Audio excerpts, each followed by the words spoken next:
नमस्कार। भारत में प्रसारण की शुरुआत के साथ ही इसके नियमन और संचालन के लिए एक स्वायत्त संगठन का ख्वाब देखा गया था। प्रसारण के क्षेत्र में काम कर रही आकाशवाणी और दूरदर्शन ने जैसे जैसे अपने गौरवमयी सफर में मील के पत्थर गाड़ते हुए नए नए मुकाम हासिल किए, वैसे ही इन संगठनों को सरकारी नियंत्रण से मुक्त कर सूचना, शिक्षा और मनोरंजन के मिशन में अपना सफर खुद तय करने देने की मांग और जोर पकड़ती गई। फिर आया 90 का वो दशक, जब न केवल राजनीतिक, आर्थिक और सामाजिक तौर पर देश को एक नए रास्ते पर ले जाने की तैयारी शुरू हुई, बल्कि नव उदारवाद को मूल मंत्र बनाते हुए लाइसेंस राज के चोले को पूरी तरह से उतार फेंकने के लिए देश सुधार के एजेंडे पर आगे बढ़ा। ऐसे में प्रसारण जैसी महत्वपूर्ण विषय को सरकारी नियंत्रण से मुक्त होना ही था, और हुआ भी यही।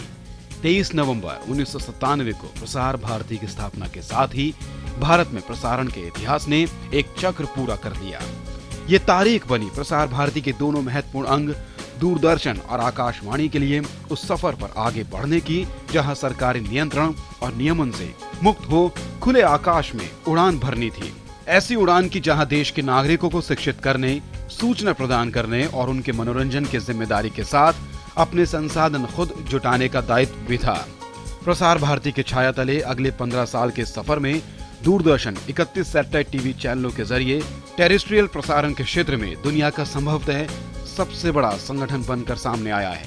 आकाशवाणी तकरीबन 300 स्टेशनों के जरिए आबादी के स्तर पर 99.9% तक, तो क्षेत्रफल के हिसाब से ये देश के 92% हिस्से तक पहुंच पाने में सफल हुआ। जाहिर है, इस पहुंच ने प्रसार भारती को उस मिशन को, जिसमें उसे राष्ट्र निर्माण की प्रक्रिया को आगे बढ़ाने में अगुवा की भूमिका निभानी थी, सूचना के भीषण बमबारी के इस दौर में देश के नागरिकों तक निष्पक्ष और संतुलित सूचना पहुंचानी थी। सूचना और मनोरंजन को हर नागरिक तक पहुंचाने में शहर और गांव के बीच की खाई को पाटना था। प्रसार भारती ने इसे बखूबी निभाया। जीवन से जुड़े हर पहलू, चाहे वो मनोरंजन की बात हो, 24 घंटे निष्पक्ष और संतुलित खबर को आम आदमी तक पहुंचाने की बात हो, या बात हो खेल के जरिए राष्ट्रीय एकीकरण को और मजबूत करने की, प्रसार भारती के हर अंग ने आम आदमी की जरूरत का ख्याल रखते हुए उसकी सूचना और मनोरंजन की भूख को तकरीबन पूरा करने का बीड़ा खूब निभाया।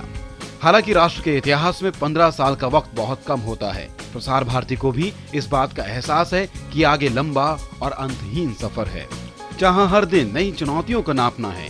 ऐसे में अपनी डीटीएच सेवा, एफएम स्टेशनों के प्रसार और डिजिटल तकनीक जैसी अत्याधुनिक सुविधाओं को जन जन पहुंचाने की प्रसार भारती की योजनाएं बदलते भारत की तस्वीर को और मोहक बनाने की दिशा में राफ्ता राफ्ता कदम बढ़ाती चली आ रही है।